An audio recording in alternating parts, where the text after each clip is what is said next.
Bəs olmaz. Bugün mövsümümüzün son çəkiliş günüdür. Pərviz müəllim ürək sözlərini demək istəyir. Pərviz müəllim, buyur. Qoyma qoydular, yaxşı. Hamı təbrik edirəm. Bu doğrudan da 603-cü bölümdür. Bəli, 600-cü bölüm. Bölüm, 3 sezon. Hesab edirəm ki, yaxşı göstəricidir və hamı təbrik edirəm. Bu çətin və ağır işdir, amma hər halda dəyər.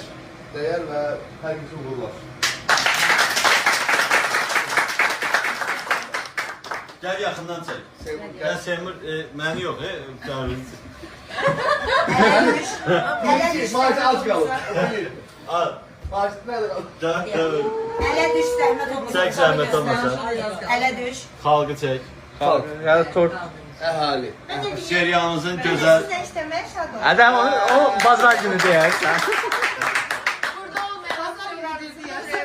Bəli, Kamal xanım, Flora xanım, bir söz deyin.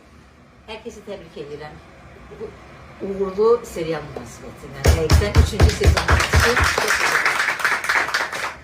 Mən də hər kəsi təbrik edirəm. Axırıncı yox, axırıncı olsun və həmişə belə uğurlu və reytingli işlərə imza ataq. Bəli. Amin. Kəsim. Ələ düşürsən. Çodur, al mən də çək. So. Gülləyəcək məsələ. Kəsim.